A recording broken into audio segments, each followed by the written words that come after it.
So, your word is your bond. Do you know how many people whose word is not their bond? Yes. And how much I hate that. Bond. And James it's Bond. even as small as being somewhere on time. Yes. Now, a listener or two might hear that and laugh because I'm not always on time. Mm-hmm. But usually that's when there's a child involved. You know, Yes. you've got to give a bit of leeway for that. Well, Or the traffic person or that we something. just hung up the phone with, who has 3 children, I don't think he's ever shown up anywhere on time. Maybe he's been on time once or twice in the past 9 months. And he is wrangling 3 children. Yeah. I think if you're within that 5-minute grace period, you're good. Oh, I'd be good with a 5-minute grace period, but we're not going to Yeah. go down that road And right now. I also will caveat, having said that, Okay. if you say I will be there around Mm-hmm. a certain time, Mm-hmm. you can't really be late. Correct. That might be early, or might be there later. So to me, if you said you're going to be, if you have like an appointment at a certain time, Yes. be there on time. I Yes. mean, that's not really what we're talking about today, but It that's the first is. thing that came to It, mind. I mean, it is, but it's the it's first thing that it came to is, mind. and it's such a great point, right? Because my word is my bond is means that you do what you say you're going to do, and then there's another level of that to me. If you realize you're not going to be able to keep your commitment, that you have to make sure you go to that person and say, I know I said I'd be there at X time, but it's going to be this time. And that only goes so far. You can only ask for grace so many times. But we'll see this as far as leadership goes. I've seen leaders actually, and non-leaders, utilize this commitment actually as a punishment tool or a reason not to lead. And we'll have this conversation. We'll see my word is my bond shows up a lot in non-negotiable core values for companies. And we were just having this conversation. There was someone who didn't give their report on time. The leader's like, that's not one of our core values. Your word is your bond. You were supposed to have it to me. It could be a fireable offense. And so that's what we started talking about. Well, was this a coachable moment and a moment to lead in, or was this really a matter of someone was not living the core values? So was it that they said, I'll have the report to you by tomorrow at 4 p.m. and tomorrow at 4 p.m. comes and there's no report, there's no email, there's no communication, they just didn't do it? Well, yeah, that's not living the core value. Or did they come to you at 1 o'clock and say, I actually don't have the resources that I thought I had to get this report done. I need another 2 hours, or I need it until, can I get until tomorrow? Yes, you technically did break your word as your bond, but you're going back and you are having another conversation with new information. Yeah. Does that make And and I'm also kind of thinking along the lines of, it's not always just about actions. It's about living up to and while you were talking, I was trying to formulate in my head how to say it. But it's kind of a trust based thing, right? Like, yes, there are certain people in my life, like you're one of them. Like, I know if we agreed on, like, we were going to invest in something and these are the terms, I won't need to sign a contract with you because I know that yeah, what you say is and what I've yeah, said is how it should be. yeah, And and that can actually go a long way. And I know people who, they're not great at doing the things they say they're going to do, but I trust them implicitly when it comes to, like, we've agreed on this. This is how things should be structured, and I trust them to fulfill that part. So it's really interesting, the dynamic of it. 100%. Because what you're talking about is the relational commitment of the word is my bond, Yeah, which is really the deeper, right? Maybe yeah, this person is crappy at showing up to places on time, but I know that they're never going to really let me down when it counts, right? yeah, Or so what you're talking about is the deeper conversation. That's the relational commitment. What I mentioned was a tactical commitment, turned to a relational commitment through having a coaching conversation. I think my word is my bond is so important. And but I like to show where there's grace to that, and I like to show what people where it's okay to change your mind. And I don't actually view it as going back on your word in a negative way. And here's my example. We had a horse who was very sick. She I wanted the vet that was there, who was doing some acupuncture on her, to see her walk because she was getting very wobbly. She went out of her stall. She fell. She was down on the ground. It's the first time she even laid down in weeks because she was so weak that she probably realized if she laid down, she wasn't going to be able to get back up. She went down. We tried to get her up. Um, and you can basically beat a horse with a whip to get him to stand. But she was so exhausted. And I remember her just like sticking her head and neck out and on the ground, and she just laid out flat. And, when you care for animals and you have a commitment, your word is your bond to them to take care of them. There's, those moments, whether it's your dog or your cat or your horse or your goldfish, where the kinder thing, is to, help them transition. And I had a friend with mine was there, and the vet was there, and my ex was there, and um, we decided to euthanize her. And her head was in my lap, and everyone wants to try to protect you from those things. They're like, Tara, you don't have to be here. You can go. And in that moment, and I meant it with all of my being, I said nothing could take me away from this right now. Like, I will not leave her side. And that was my word. And it's what I fully believed until I looked up and saw my son coming down the side of the backyard with tears on his face, shocked at what he was seeing. And in that moment, even though I had just committed to not leaving her side, I leapt from her side and ran to him, because as for me, it was more important for me to go be with him because he didn't understand what was happening. And Roxy was okay. Like that, she was surrounded by people that cared about her, and I was not that far away. And that was such a huge moment for me, because my word is my bond. And I meant it with every bit of my body when I said I wouldn't leave her side until new information came in and something else presented himself, and I made a different decision. Yeah. And I could have beaten myself up over it or said, like, I I don't do what I say I'm going to do. But the truth was, is I got new information. And that's what happens when we're going through life. We commit to something, like shutting down the real estate team, or even with you and your real estate license. You fully committed to it. And you had made a decision. But then additional information came in, and different opportunities came in. And you're able to take that information and run it through, like, is this still something I'm committed to? Or is there something else I need to Yeah. be? So your word is your bond doesn't mean staying, in a bad or an abusive relationship, right? Because you got married and you said, till death do you part. If someone's abusing you, it's okay to go against your vows, in my opinion, Hmm. right? Um, so we have to be careful about where we're judging others when we say, like, well, you said you were going to do it and then you didn't do it, so I'm not going to trust you, or I don't believe you. um but life circumstances are changing. But I think you need to be open and honest in your communication when you do decide that you committed to one thing, but you need to refocus and commit on something else, or it needs to change how it looks. Yeah, and I'm trying to think what you said there about kind of how you prioritized your commitment to Alex, and in that moment there, Mhm. it kind of made me a weird random kind of segue to what it triggered in my thought was just like, how do we reconcile? I was thinking about some of the friends I have back in England who, Mhm. you know, on the face of it, I don't know how they are now because I haven't seen them in a while, but like some of them are criminals, some of them are like, not great people, but they were always good to me, Mhm. and I trusted them. Like Mhm. their word that they would never get me involved in anything that was untoward or anything like that, or do anything shady that they do to other people to me.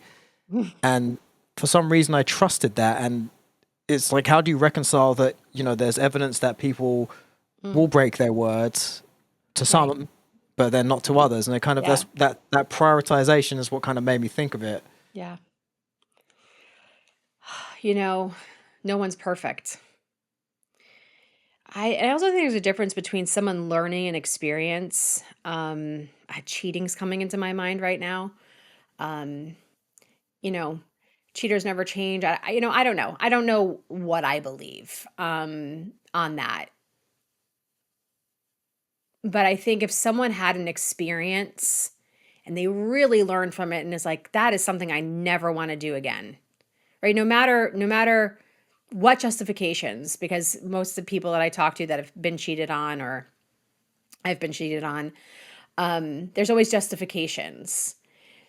So if someone's like, you know what, I experienced that. It was a terrible feeling. I know that I would never want to do it. And I believe in that. I believe that that can be, if that's what your intention is. But I think there's other people that they know it was not the right thing to do, but do I trust that they wouldn't do it again? No, because I don't think they actually learned from it that it's not something that they don't want to do again. So why trust one person and not the other? I don't know. You're talking about criminals. Did they learn their lesson or were they still actively doing this to other Well, people? like I said, I haven't seen a lot of him in like 15, 20 years now, so I don't know. Mhm. But yeah, it was really interesting. Like just thinking about that. Um, even talking about how, how do you trust someone that's done something to you before? Yeah. And what is it what is it that makes you see in someone that, oh, Mm. like we're not gonna go back to how it was before? And I guess me and Amy kind of have had to go through that, right? Like we went through a divorce, and there's a lot of trust that we've had to put in each other that, you know, Mm. if we were to be confronted with the same stresses that we were under back, 10 years ago, that kind Yeah. of ended up leading to that we're both going to act differently. And I think that really is just a case of proving over and over again these mini steps of, oh, okay, he did that differently this time. Oh, Yeah. she didn't react how she used to that. Okay.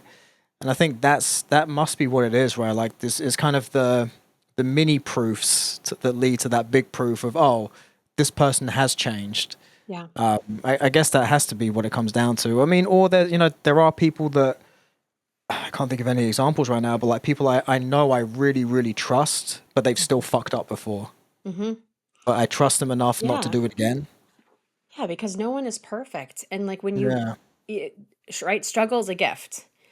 And when you go through challenging times and you experience things and you realize, wow, I never want to go back there. Or I don't, I never want to do that again.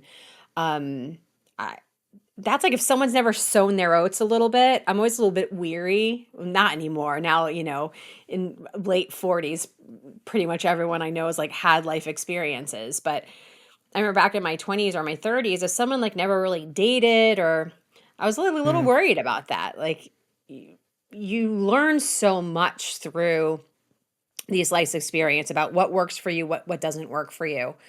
What you were just talking about, I think so much of our life is a choice, right? To trust is a choice. And you can either point to all the things that that person did that were not trustworthy in your eyes and kind of hold that over the relationship forever, but you're still making a choice to be in the relationship. And you're making a choice to not actively trust.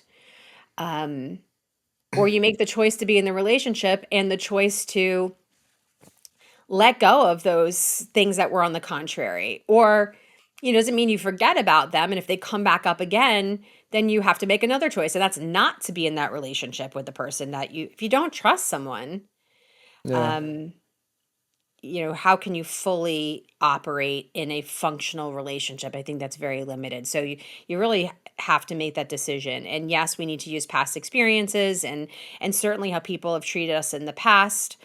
You're amazing at this, looking at, okay, what part did I play in that hurt? Yeah. I was going to go there. Yeah. I knew you were I going to think go that there. self accountability does really come into it. But I was actually going to take it a step further and kind of say a lot of it, I think, comes down to trust, right? Hmm. Like, and I said that wrong. Hmm. Fuck, this is why you're more clippable than me, because I had a whole good thing going there and I said the wrong thing. It comes to self trust. If you don't trust yourself, if you don't, if your word is not your bond to yourself, you are not going to Yes. trust others, and you're going to project it onto them, even if they're trustworthy. And Yes. I think, and maybe I'm answering my own question from earlier. Maybe that's why I trusted other people that maybe presented as untrustworthy, because I trust myself, and Mm-hmm. I trust a judgment on folks on who's going to act in certain ways. Yep. And I think that's a big one, right? It's like, yes, we have to keep our word to other people, but keeping our word to ourselves is really what matters the most. Huge. Huge. Because every time you do something that you say you're going to do, you show your subconscious that you can trust yourself. Yeah. Every time you don't do something you say you were going to do, you're like, "Yep, that I don't really do what I say I'm going to do," and we beat ourselves up. If certainly if you don't trust yourself, and now this is Yeah. going to a trust conversation, but it's very much tied in. I look at intentions. I also look at be really thoughtful about what you're committing to. Hmm. Right? Like often we want to say yes because we don't want to disappoint people, or in the moment it sounded good. Like when someone says, "Let's go to dinner tonight," and at 9 o'clock it sounds great, and then at 6 o'clock I'm like, "I'm tired. I wish I didn't. I wish I didn't say yes to dinner." Really thinking through what you're committed to, and then not being wishy washy. But if you can't commit at 100%, then be honest about that. Yeah. My intention is to follow through with this. However, here's some obstacles that could get in the way, or here's what I need to check my calendar, or don't just say yes without any context if you're not 100% committed, like come hell or high water, this is going to happen. Yeah. And now we're talking about setting expectations, which goes back to trust, because often when there's miscommunication or a break in trust, it's because there's a misalignment in expectations. Yeah, big time. And I guess, you can't keep to your word if it's not clear what your word was in the first place, Sure. right? So that is definitely something. And again, I'm going back to that example of like trusting someone's word when they haven't shown you that they keep it with other people. I think Mm, maybe that's because there's the expectation that's kind of been set, and sometimes it's counterintuitively, it's unsaid. It's just you kind of see how people act in certain situations, and yes. you get a sense, okay, they keep their word there. And I think I've said Well, before, similarly along the lines of like how I gauge how much of a bullshitter someone is I'll have a conversation with them about something I know more about than them, but yeah. I just kind of sit there and be like, oh yeah, really? Oh, oh yeah, okay. And I let them just bullshit, because then I know, all right, if they're talking about something that I don't really know about, but they claim to have all, the kind of what's the word I'm looking for? Expertise or Expertise. I kept thinking of experience. The expertise in, then I know that they're just a bullshitter, and maybe I need to look into some, what they've mm. said there, because I can't actually trust what they're saying, and But it's kind of what if that is the information that they have and that they fully believe and they believe they're an expert on it? nah, you can't. But that's even worse, because then they don't know what they don't know. And Yeah, I actually but find that even worse, because then that's they think they're, like they just don't know about anything at that point, that's you unconscious know? incompetence, Yeah, right? You have conscious incompetence where you know that you don't know, and yeah, then you have unconscious incompetence where you don't know what you don't know. yeah. I had a conversation with this woman a little while back. It was before the election. It was right around when RFK had endorsed Trump, Mhm. and she was like, "I can't believe RFK's a Republican." I was like, "He's not. He's a Democrat. He's just, he's aligned with him on the health stuff." No, Mhm. he's a Republican. So, no, he's a registered Democrat. He actually tried to run as a Democrat, but the Democrats wouldn't let him primary. Yep. That's not true. He ran as an independent. I said, no, he tried to run as a Democrat, and like eventually I was just like, I'm arguing with you and you don't know the facts, so why am I Yeah. wasting my energy here? But Yeah. like, again, that was another example of someone who thinks they know what they're talking about, Yes. and just spieling bullshit as Yes. if they do. So then automatically I'm like, well, I can't really trust her Right. word on a lot of stuff now because she doesn't look into things before she talks about them. Yeah. And I'm a big believer of that, of like not talking about things you don't know about. Right. That's why sometimes in conversations I just won't say anything. So I'm like, well, I don't know if I'm 100% right in saying that, so I'm just not Mm. going to say it. Yeah. Well, that's very true to your disc style. Yeah, true. Yeah. Yeah, true. So your word is your bond is basically your actions align with what your words are. And we kind of launched into it in a almost a backwards way of because I don't like people to be rigid about it. Um, and it's 100% tied to trust. It's 100% tied to communication. It's 100% tied to accountability. You said something in there. It's unspoken. Yeah, every relational commitment is really unspoken, right? We don't write a contract with someone. We don't say this is how we're going to act. But these 10 relational commitments that we've been talking about, they are unspoken and they are always taken on by the leader. So as a leader, if your people are not performing, right, or they're not doing, most likely they don't trust you, right? Yeah. If they're not coming to you and asking questions or sharing things or concerns or ideas, goes back to what we talked about last week, which was about creating a safe space.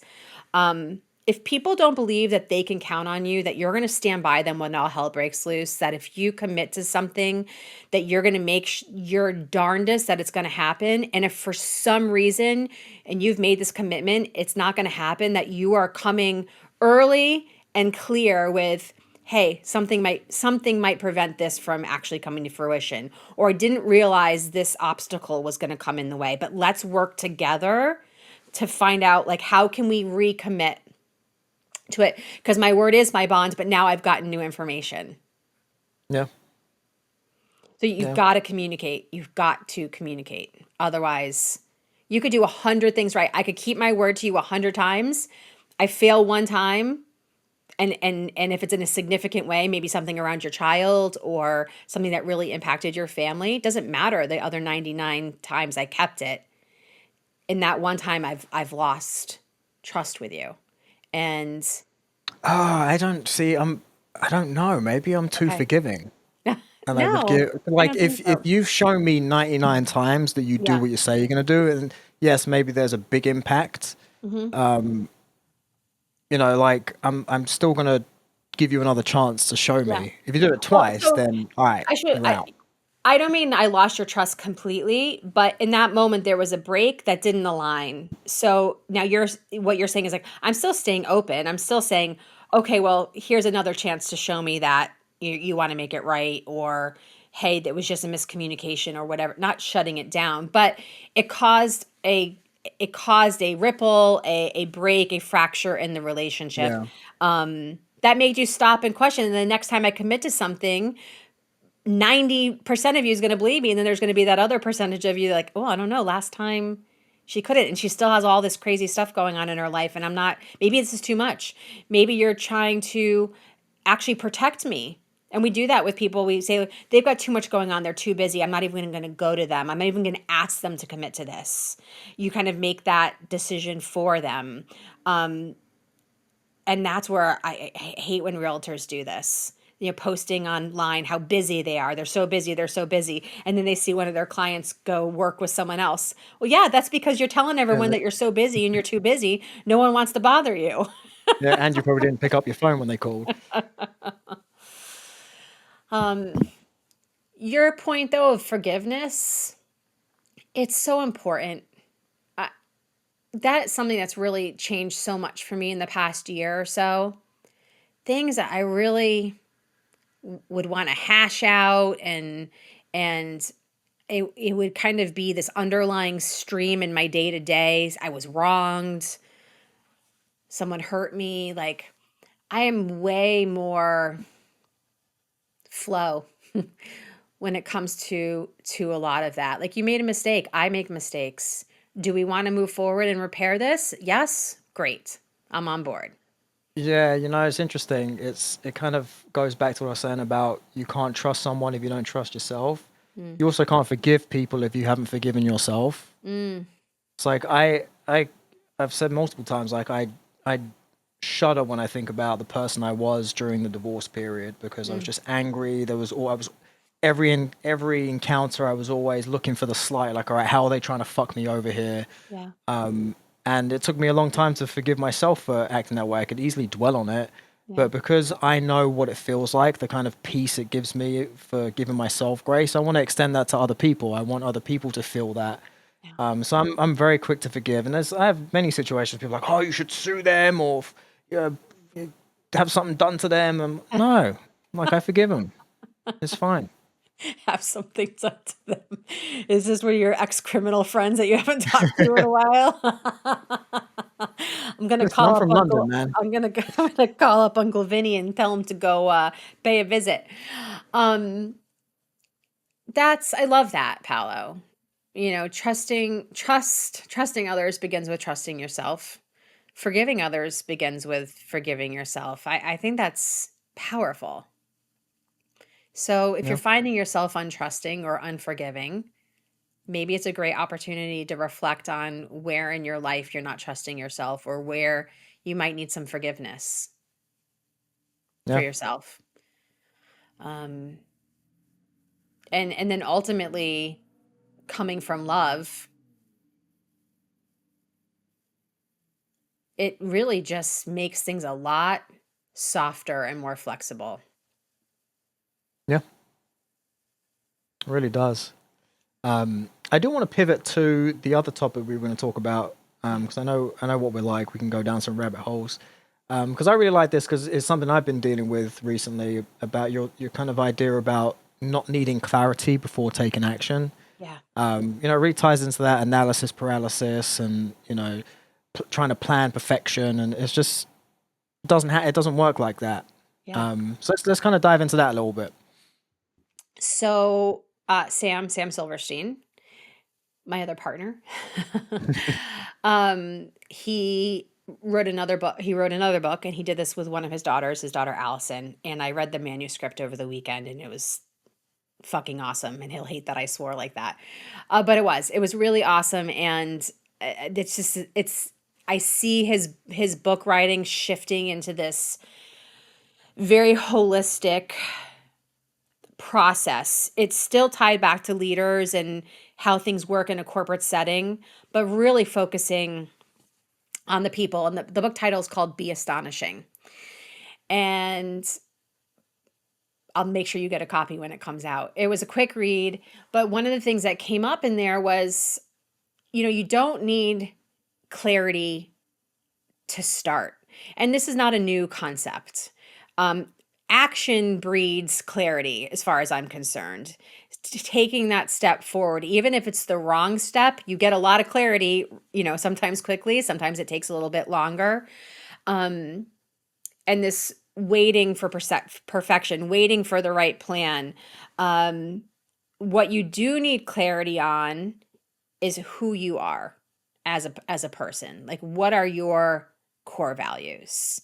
That is, if you get clarity on who you are and not even what you're meant to give to this world, because you might not know yet, Yeah, but if you know your core values, integrity, love, courage, fun, those are mine.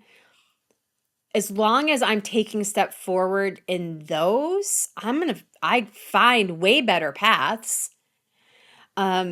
Or you can just sit there and like cycle through not knowing what the next step is and too afraid to make a decision and even try something, because yeah, it's not really grounded in anything for you. So get clarity around who you are and what your core values are. And then you make all the right decisions from there. Because if you make a wrong decision, you just correct it. But you won't know that it's not the right decision until you start going down that road and trying yeah, things out.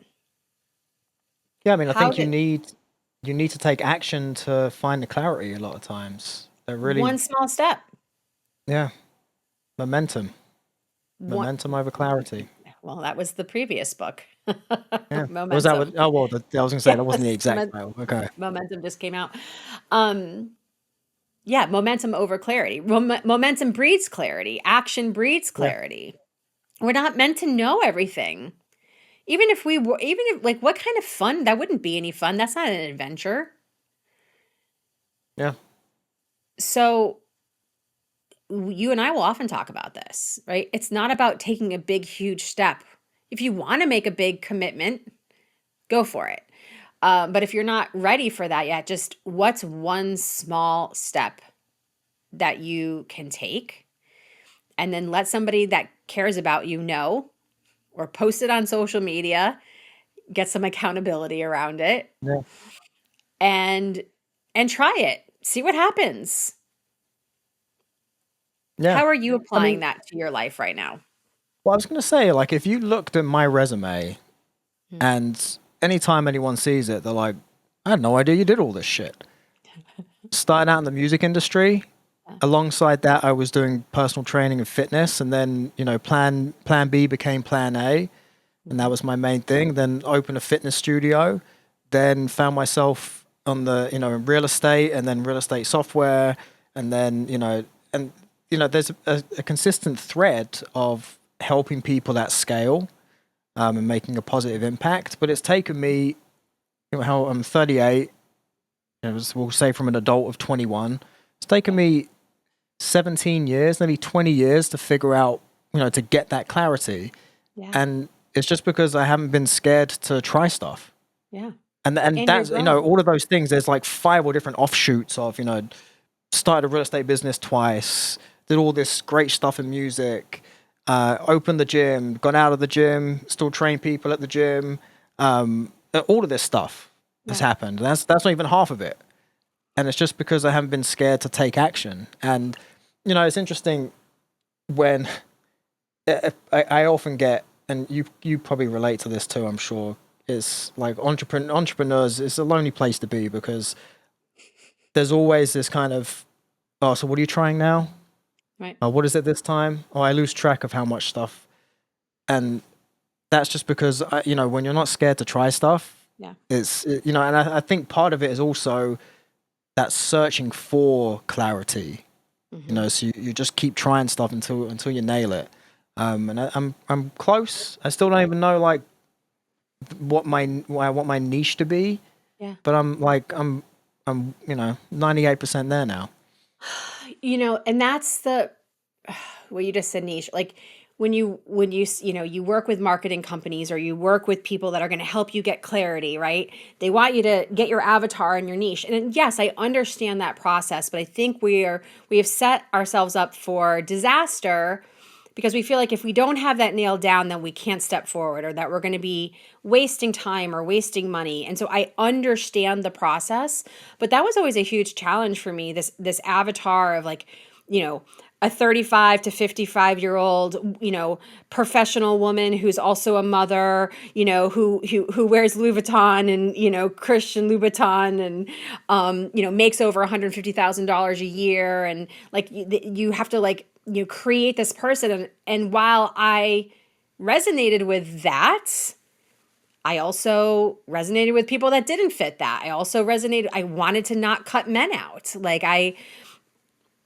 And that was like, well, you can't do that. You can't be everything to everybody. And I'm like, I don't want to be everything to everybody, but I want to be me to everybody that wants to receive it, whether they're man, woman, very successful, not, struggling, whatever it might be. And that caused more confusion for me for a long time. Yeah. And you're always growing and expanding. So you get clear on one thing, but then again, then more information comes in. And to think that you're just going to get this clarity and nothing's going to ever change, that's also not good. Like you're always developing it. You're always getting different vehicles on how you can deliver what it is your gift is. Yeah, and I don't want to be, I don't want to get to my 60s and 70s and like have done the same job for 20 years and been fucking miserable. Like Yeah. I would rather have no retirement savings, nothing, and you know, lived obviously responsibly and raised my children. But like, Yeah. you hear about all these people who talk to, people in their 80s and 90s at retirement homes and stuff. People are, in hospice, Mm-hmm. and and their biggest regret is not living the life that they wanted to live. It's never Yeah. that they didn't. work another year to go to 10 more meetings or anything like Yeah. that is, not living the life that they wanted to live. And a lot of that is because they were scared to take action. Yep. They were waiting for that, oh, this is exactly what I need to do before I do it. It's like, no, Right. you figure out what exactly you need to do by trying stuff and getting things wrong. Right. It's like the leap and build your wings on the way down. Yeah. But it does take a leap. It does take faith, and whether that's religious faith or just faith in yourself, or you can point to a past experience where you were resilient and you persevered. But here's one thing I know: it cannot be about you. Hmm. It's within you, and it's what you're going to deliver. But if your mission in life is just to serve yourself, you'll never get clarity on it. It will never Yeah. be big enough or powerful enough. It has to be for other people. Yeah. What you're getting out of bed and doing has to serve others in some way, shape, or form. And when you can tap into that, and you've done that in a couple of different ways. Yeah. And, I haven't been financially compensated in the way that I I want to be or strive to be. Not to say, I mean, I'm good, but Mhm. that's why I always go back to what Fred said on here when he was saying, the all of the big house, the cars, that's all just the trophy for serving people. Mhm. And sometimes, you know, there's a little bit of a different lesson, but like, catch up with me in 10 years and let's see where we are. Because I Mhm. have the patience and I have the belief, I have the faith to stick on a path Yeah. and take action and mess up and fail and learn and grow. And we'll see where we are. Because, Yeah. I have it tattooed on my arm right here, faith over fear. You can't Yep. have belief in yourself and be scared at the same time of what's going to happen. Yes. And even if that faith Well, you means you have can to be. ask people for help. Yes. No, You but can. you Yeah. can you can have worries, but I just you can't be scared to take a risk. You have to weigh up what the risk benefit analysis is, and is this You can't worth let the taking a fear risk? win. Right. You can't let the fear. I operate with I operate with fear in my environment still. When I'm being courageous, it's not because I'm fearless. Like the fear is there. I'm just courageous enough, brave enough, and it's bigger than me that it doesn't stop me. Yeah, that's a better way of putting it. You can't the balance of faith and fear has to always be belief in yourself and faith, or Yes. faith in God or the universe that is Yeah. going to lead you in the right way. Which goes right back to the belief in yourself. And you can only have belief in yourself if you actually tell yourself, I'm going to do this, and then you do it. Yeah, Right. So yeah, we're circled right back to the word is my bond. Um, and just it's also not just about one thing that you're committing to, and you I'm so glad you brought that up because it's not just about the tactical things. It's like, what do you walk around saying in this world? Do you walk around saying that you're a courageous person? Do you walk around saying that you operate in integrity? Do you walk around saying that family's first, right? And then what are your actions? Are your actions aligning with it? So that's the bigger, like, is your word your bond? Do you what you put out there, do you actually do those things consistently? Doesn't have to be perfectly, doesn't have to be 100% of the time. But if someone said to you, what are your core values? Would they be able to point to different things that they've observed in your life that fully support that? yeah, Or be like, I actually don't see where that is. yeah. So I'll tell this story of when I decided I was going to perform again for the first time in, it was like 10 years. I hadn't sang in public at that point. And I remember everybody I knew came. There were a few people that couldn't make it. And like we rented out, I didn't even rent it. The guy gave me the space. It was a coffee shop, packed it out. Like you could bet you couldn't move. It was packed out. And I remember going to the mic and like my mouth was all dry and I was just like, oh fuck. Like, what have you done? What have you done? Like you have to sing now. yeah. And I remember the first three songs were just a disaster. Like I forgot the words. It was a Taylor Swift song, forgot the words. One song, like me and the guitarist both like we messed up where we were in the song and then like I was out of key with him and vice versa. And that during that song, I was like, stop. Let's restart the song. Yeah. And, I was, I was scared. And it was coming out in the mistakes and everything. By the end of the set, I had a guy there that he helped me like figure out wine for everyone, and he's a professional connoisseur. He came up to me at the end and he was like, by the end of your last few songs, you could have heard a pin drop in the room. Like everybody was like mesmerized, and that gave me confidence. And the moral of the story is like, yeah, it's okay to be scared to do stuff, but like the action overruled it. Still did the show, fucked up, Yep. made an idiot of myself, and then ended up being good. And I did the same thing for 5 years running. Yeah. But a little caveat to that is, got absolutely nothing to do with what we're talking about, but it's always been really interesting to me. It's like everybody showed up to the first one, because it's kind of like the circus act, like, oh, how's this going to be? What's going to happen here? And like the attendance would just drop off over the years. It was really interesting. Interesting. That's a little You're caveat. right. And it wasn't like I was actually getting better with my performances and stuff. So it wasn't like it was a reflection of me or anything. Yeah. But yeah, like, doing stuff like that is terrifying because you've got all of these fears of like being judged, and, it's like a skill you have and stuff you've been practicing. And in some cases, like music was my identity for so long. Yes. And it was like, here I am putting it all out Yeah. for you guys to judge and see. Vulnerability. Yeah, but sometimes you just got to do it. Yeah. Just do it. Will Yeah. we get in trouble for saying that tagline? Yes, just take action. Action conquers so much. It conquers fear. It conquers being stuck. It conquers lack of clarity. And it doesn't have to be big. Just one small action, and that builds on the next and on the next. And there is no such thing as perfection. So just let go of it, Yeah. right now.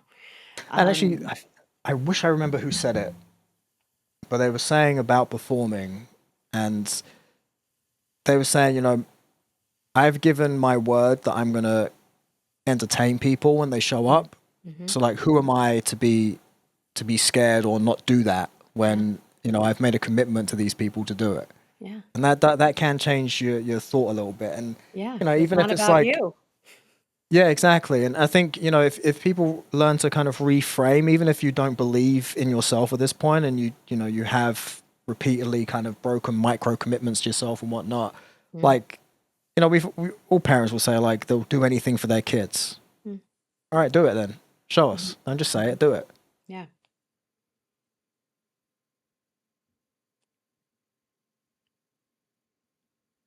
We're silent for a minute just because I'm taking it all in. We covered a lot. Yeah. It all intertwines with each other. Like, even though we talked about a lot of different topics, it's all part of the foundation of who we are and what we're building. And these are timeless conversations. And these are timeless things to work on as a human being. So whether you started working on it 20 years ago, whether you never worked on it and now you're focused on it today because you stuck with us this whole time, like, it's never too late. You can always keep building. Take a real look at where things are in your life and just pick one thing. Make a commitment to yourself. Start there. Your word is your bond. Take action, and get people around you, for God's sakes. Get good people around you. Again, we are not meant to do this alone. You mentioned it can be really lonely as an entrepreneur. And it can be really tough when you're surrounded by people that aren't, who are constantly questioning you or putting you down. So you need to get in rooms with people that are thinking bigger than you are. And you need to, like, you, Fred, I mean, I could name a million people right now. So, and I don't want to insult anybody, but you guys are like my local here, might just pick up the phone and go to. But like, even Ben, like, when you're in a relationship, there's a difference between someone not getting in your way of what you want to do and someone really supporting you and being excited for your growth. Yeah. Two totally different things. So make sure you've got the right people around you as you're continuing this journey. And if you need to find some new people, go find them. Or you've got us, come to us every single week. And have fun. This is a journey, and Yeah, every that's day we make a choice. that's a great fucking point. You Yep. know, you're supposed to enjoy life. Yes. So, when you're making commitments, just don't commit to stuff you don't like. Yeah. And even if it's something you need to do, maybe you don't enjoy doing it. It kind of goes back to what I was saying about like enjoying the outcome. Yep. Oh yeah. So that's the way you got to frame that. But yeah, you have to enjoy it, and you're not going to enjoy things when you're constantly letting yourself down and letting other people down. So that's really where this commitment comes in, of just commit to doing what you say you're going to do. Yep. Done. End of story. Let's say goodbye. Well, that's your job. Until next time, friends. Bye for now.